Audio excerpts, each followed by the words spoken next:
The skyline of Chicago looked different at night when you owned a piece of it. I was sitting in the back of a car service, watching the city blur past rain-slicked windows, when my phone lit up with a text from my mother. I almost didn't read it. I had just spent 72 hours in a conference room, finalizing the most complex acquisition of my career, and every cell in my body wanted nothing more than a hot shower and 8 hours of silence. But it was my mother, so I read it. Family dinner Sunday. Your brother has wonderful news. Please come and please, for once, don't wear that gray blazer. You look like a tax attorney. I set the phone face down on the leather seat and closed my eyes. My company, Meridian Capital, had just completed a silent acquisition of Hargrove Bank, a mid-size regional institution with 11 branches across the Midwest, and a portfolio worth $340 million. I had negotiated the deal over 4 months through 17 rounds of due diligence, 2 rounds of regulatory review, and 1 very ugly confrontation with their outgoing board chair, who thought a woman my age couldn't possibly be the actual decision-maker. He learned otherwise. And now my mother was texting me about my blazer. I knew what the wonderful news was before I even asked. My brother Ryan had been angling for a promotion at Hargrove Bank for the better part of a year. He had called me twice in that time, not to ask how I was doing, but to ask if I could put in a word with anyone in finance I knew. I hadn't told him I knew everyone in the building because I owned the building. I picked up the phone and typed back, "I'll be there." Then I sat with the quiet knowledge that the ladder my brother was so proudly climbing now belonged to me. I didn't feel triumphant. I felt something older and harder than that. The dinner was going to be at my father's house in Naperville, the same house I had driven away from, at 22, with 2 suitcases and a loan I had no business taking out. The same house where my father once told me that studying finance was a fine hobby, but I should probably think about something more practical. His son had studied marketing and spent his 20s job hopping, but somehow that was different. I watched the rain streak sideways across the window and thought about what it meant to walk back into a place that had never truly welcomed you, knowing you held the deed to everything they were celebrating. I went anyway. I always went anyway. The drive to Naperville on Sunday felt like shedding years off my life in reverse. The city gave way to subdivisions. The glass towers replaced by oak trees and 2-car garages. I drove my own car this time. Not the one I usually borrowed for family visits, to avoid the questions. I drove the one I actually owned, a dark navy car that my father would clock immediately and immediately resent, but I was 31 years old and I was done parking around the corner. My mother met me at the door. She looked me up and down, landed on the blazer, the gray one, and pressed her lips together before pulling me into a hug. "You look thin," she said. "Are you sleeping?" "I'm fine, Mom." "You always say that." She took my coat and whispered, "Your father is in a wonderful mood tonight. Please don't argue with him." The instruction landed the same way it always did, like a small weight placed directly on my chest. My brother was already in the living room. Ryan looked like he'd come from a catalog navy blazer, open collar, hair freshly cut. He was standing near the fireplace with the practiced ease of a man who knew he was the main event. He looked at me when I walked in and gave me the half smile he'd been giving me since we were teenagers, the one that said, "I see you. I'm just not particularly impressed." "Little sister," he said, even though I was 2 years older than him. "Ryan." I sat on the armchair near the window. "You look like you're about to ring a bell and sell something." He laughed like that was a compliment. My father came in from the kitchen, holding a bottle of wine. Gerald Sutton was a man who had spent 30 years in mid-level insurance management and had built an identity entirely around the men he'd helped rise. He was good at identifying talent in other people's sons, in his own son, in anyone who wasn't his daughter. He saw me and smiled, which was something, and then his eyes moved past me to Ryan, which was everything. "There she is," he said, not unkindly. "Maya. You look tired." "Good to see you too, Dad." He set the wine on the coffee table and settled into his chair. "Your mother made pot roast, real food. Not that stuff you order in boxes." He meant meal kits. He'd made this observation at every dinner for 3 years. "Ryan's been telling me about the new office. Corner suite, 6th floor. You can see the river." I looked at my brother. "VP of Regional Operations," Ryan said, spreading his hands like he was unveiling something. "Youngest in Hargrove history. The announcement goes out company-wide on Tuesday." That's a significant role, I said carefully. It is. Ryan reached for his wine. 15 direct reports, oversight of 4 branch territories. And the comp package, he whistled low. Let's just say, I'll be looking at property in Hinsdale. My father beamed. Hinsdale. Your grandfather would have loved that. I kept my expression neutral. I knew the VP of Regional Operations role at Hargrove. I knew it because I had reviewed the entire organizational chart during acquisition planning. The position had been held by a man named Dennis Holt, who had retired in September. His replacement had been a topic of significant internal debate. The position required securities licensing, multi-territory experience, and sign-off from the executive board. Ryan had been a branch relationship manager. Who authorized the promotion? I asked. The question came out conversational, light. Ryan frowned at me. What do you mean? Who authorized it? The board. Which board members? Why are you interrogating him? My father cut in, his tone sharpening. Can't you let the man celebrate for 5 minutes? I'm just interested. You're jealous, my father said flatly. You've always had a problem watching your brother succeed. It's not a good quality, Maya. I looked at him. He was completely serious. 30 years of watching me build a career from scratch, and his first instinct at every milestone was to find a way to reframe it as my deficiency. I'm not jealous, Dad. Then ask a normal question. Ask him what the office looks like. Ask him if there's a good parking situation. Don't make it an audit. Ryan smirked behind his glass. My mother called us to dinner. To understand why I sat at that table and said nothing, why I cut my pot roast and asked about the parking situation and listened to my father describe Ryan's future in the way other men talk about a sunset you have to. Understand the years that came before that dinner. I grew up watching my father invest in my brother, in the way people invest in blue-chip stocks, tutors, summer programs, a car at 17. When Ryan wanted to go to a private university, my father said yes without blinking. When I asked about a business school program in Boston, he told me I could go to the state school like a normal person, save the family the money, and we'd reassess in a few years. I didn't reassess. I worked. I worked through college and through the first 3 years after graduation. I lived in a studio apartment in Wicker Park with 2 roommates and ate lunches I packed at midnight because I worked days and studied for my CFA at night. I started Meridian Capital with my own savings, a small investor network I'd built through sheer persistence, and a business plan I'd revised 47 times.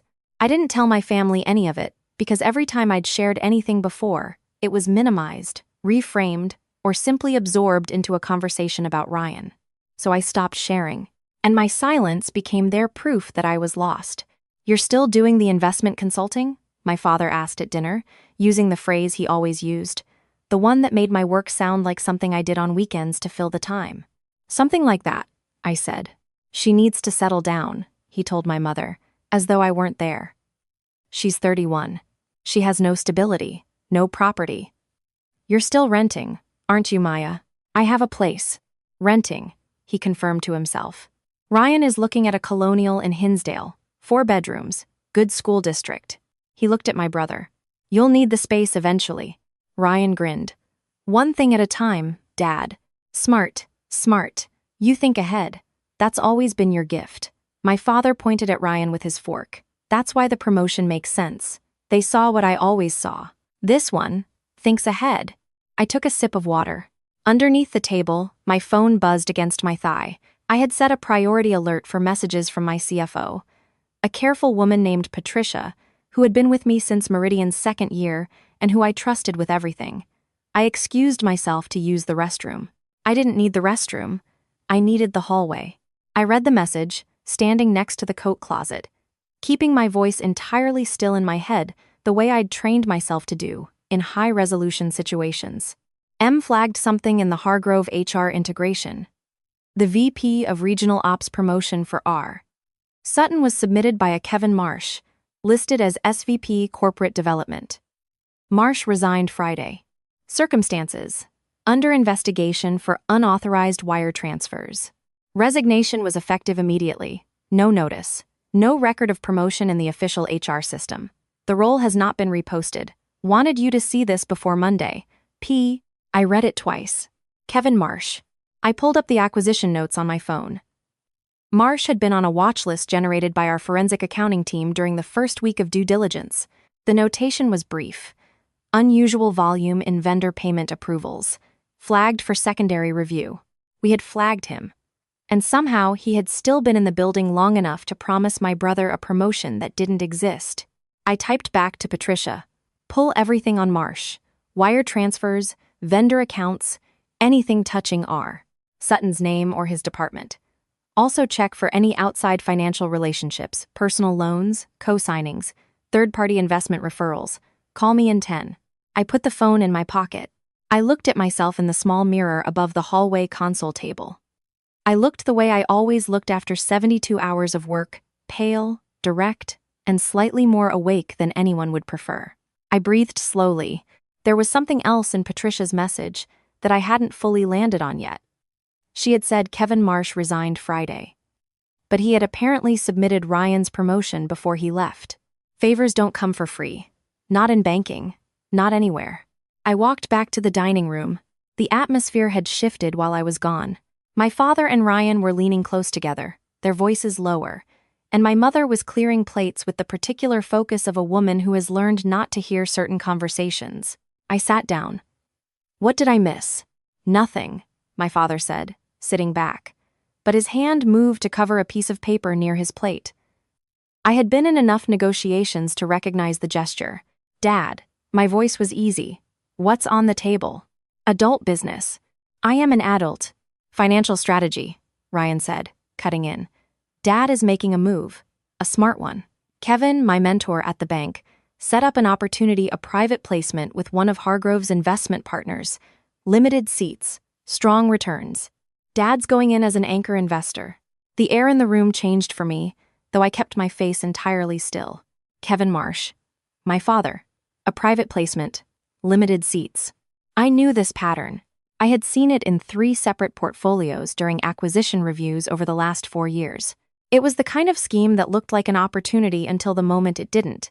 And by then, the money was in an account registered to a holding company that didn't technically exist, and the person who introduced you to it had a new phone number in a different country. How much? I asked. That's not your concern, my father said. Dad. Maya.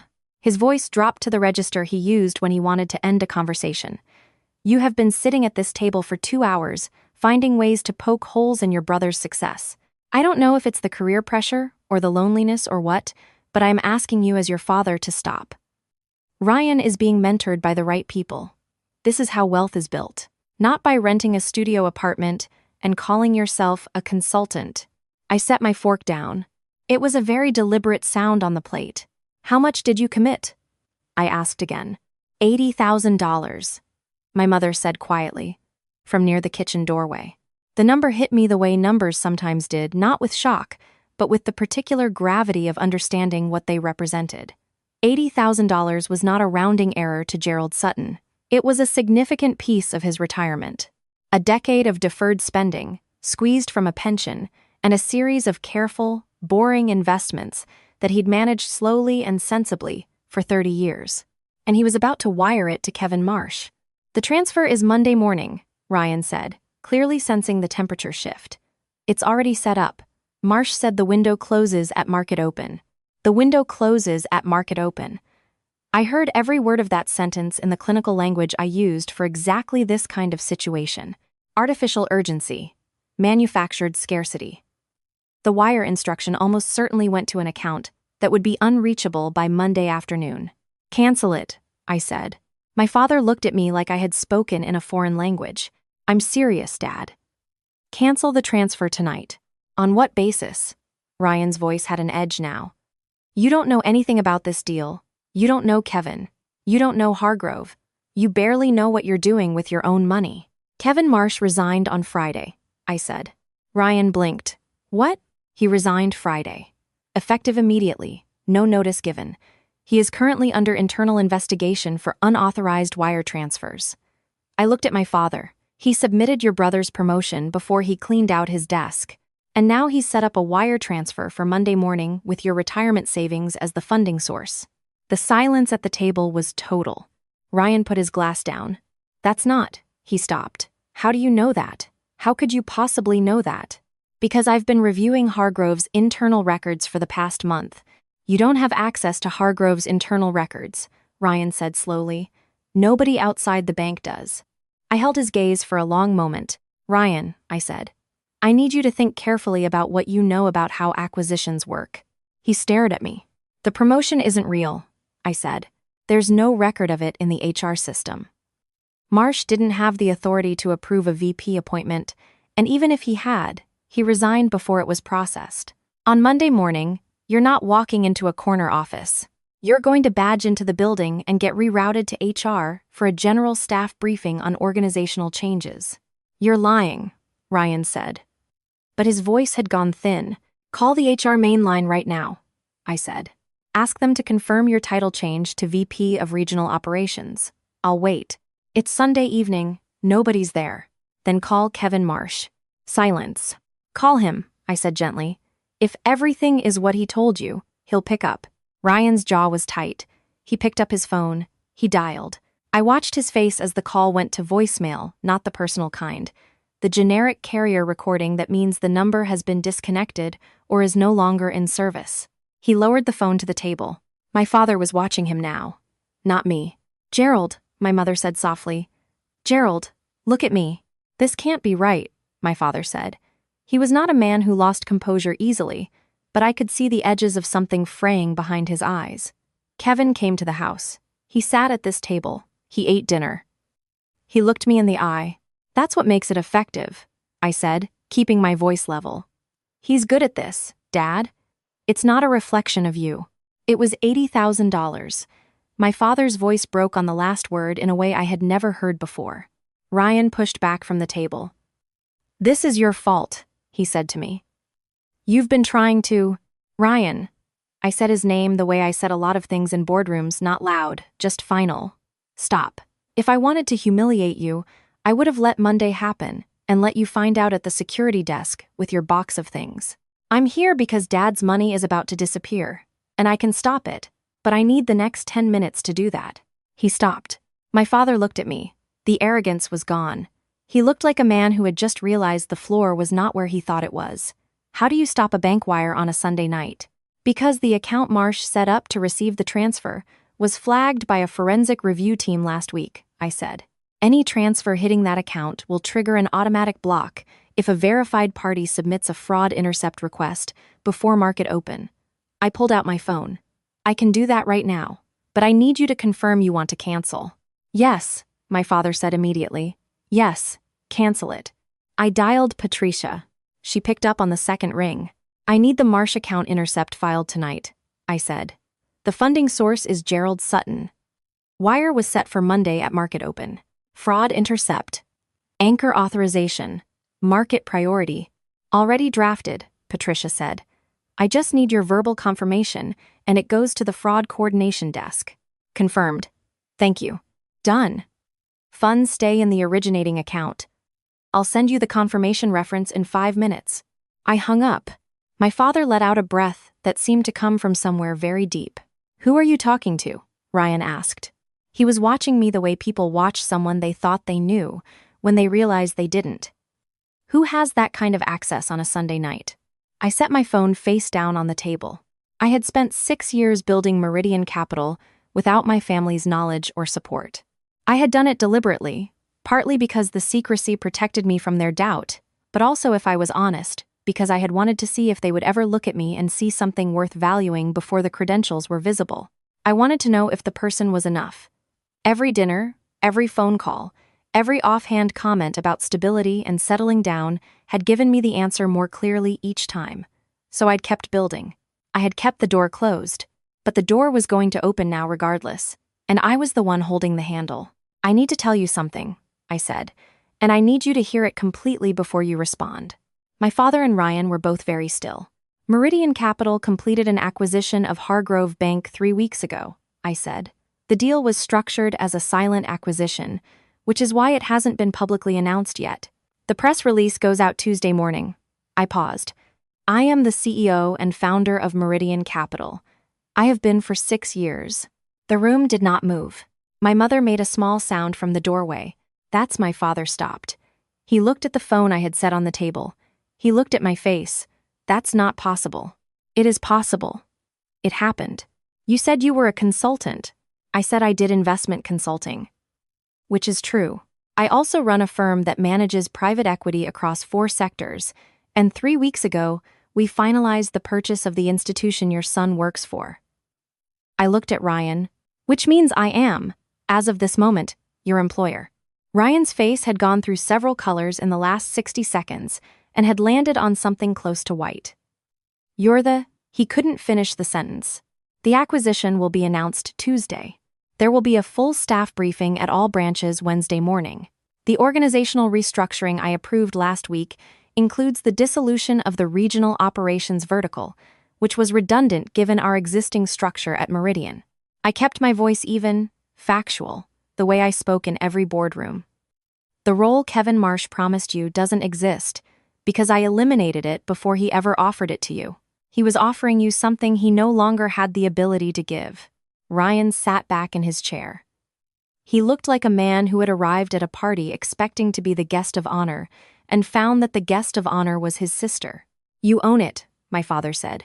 The word came out almost like a question, then settled into something else. You own the bank. I own the holding entity. Yes. For how long? The acquisition closed 3 weeks ago. We've been in due diligence for 4 months. I picked up my water glass. I drove out here tonight because you were about to lose $80,000 to a con artist who used Ryan's ambition as the delivery mechanism. That's handled now. The money is safe. My father was quiet for a long time. The fire in the fireplace made the only sound in the room. Why didn't you tell us? My mother asked. She wasn't accusing. She sounded genuinely bewildered, and behind it, something like grief. Because every time I tried to tell you anything, it became a conversation about what I was doing wrong, I said. I stopped trying to explain myself. I just kept going. My father flinched. It was subtle, but I saw it. You built a company, he said. Yes. And you bought a bank. Yes. He looked at his hands. He looked at the paper near his plate, the one with the wire transfer information that no longer mattered. He looked like a man recalibrating something very fundamental. Ryan, he said finally. My brother looked up from somewhere far away. Did you know this was a scam? No. Ryan's voice was quiet. I thought Marsh told me the promotion was approved. He told me the investment was real. He said it was a sure thing. A long pause. I wanted it to be a sure thing. I know, my father said. And the weight in those 2 words was different from anything I'd heard from him before. The tension in the room found a new shape. Not the old kind, the kind built from hierarchy and performance and who has more to prove. This was something raw, the kind that comes when a family realizes it has been narrating the wrong story for a long time. I stayed another hour. We didn't drink the bottle of wine my father had brought out for the celebration. My mother made tea. Ryan said very little, which was unusual enough to be its own kind of statement. My father asked me 3 questions about the acquisition, real questions. The kind he asked when he actually wanted to understand something, and I answered them. When I put my coat on to leave, my father followed me to the door. Antonia, he said, then stopped. Maya. Sorry. It's fine, Dad. It's not. He rubbed the back of his neck, a gesture I recognized as something he did when he was about to say something that cost him. I have spent a lot of years being proud of the wrong things. I thought I knew what success looked like. I thought it looked like Ryan. I waited. It looks like you, he said. I just didn't have the eyes for it. It wasn't an apology exactly. It was more like a man removing a stone from a wall he'd been building for 30 years and looking at what was on the other side. I didn't close the distance completely. I wasn't ready to, and pretending otherwise would have been its own kind of dishonesty. I know you love us, Dad, I said. I've always known that. Love without attention is just a feeling you have by yourself, though. It doesn't reach the other person. He nodded. He didn't argue. That was new. I hugged him briefly and stepped out into the cold. The drive back to the city took 40 minutes. The skyline rebuilt itself on the horizon as I drove, glass towers coming into view one by one like something being slowly assembled. I had a meeting in New York on Thursday. I had a board call on Wednesday morning. I had an inbox that had accumulated 73 messages in the hours I'd been sitting at that dinner table, and not one of them was about what my brother was doing, or whether my blazer was appropriate, or what a woman my age should be building. They were all about what I was already building. Ryan called me 2 days later. He was calmer than I expected, which told me he'd had time to sit with it rather than react to it. He asked if there was any role for him in the restructured organization. I told him honestly that the restructured organization was lean, and the positions available required licensing he didn't have, but that I would cover a professional development program if he wanted to pursue the credentials legitimately. It would take 2 years. He said he'd think about it. I told him the offer would be there when he was ready. My mother called the following Sunday. She didn't bring up the dinner or the acquisition or the $80,000. She asked if I was eating enough, and if I was sleeping, and if I'd made any friends in the building. I told her I had. She said she was glad. My father sent me an email the Thursday after that. It was 3 sentences. He said he had been reading about private equity acquisition strategy because he wanted to understand what I did. He said it was more complicated than he had assumed. He said he was proud of me. I read it twice, sitting in my office on the 14th floor of what used to be Hargrove Bank. The Chicago River wound through the city below me, gray and constant, and indifferent to the way people measured success, which was the thing I had always liked best about it. I didn't frame the email. I didn't print it or save it to a special folder. I read it a second time and then I got back to work, because that was what I had always done, and the approval, when it finally arrived, turned out to be a lot less necessary than the years of waiting for it had suggested. What I had built was mine, whether they saw it or not. It always had been. They had just taken a very long time to look up. I had a company to run. I had a board to brief. I had a restructuring to manage and a press release going out in the morning that would put my name in print in a way I had earned one quiet, unglamorous, relentless day at a time. I turned back to my desk. The city outside the window kept going, the way cities do, indifferent and luminous and full of people building things no one else could see yet. I was one of them. I had always been one of them. Now they just finally knew it.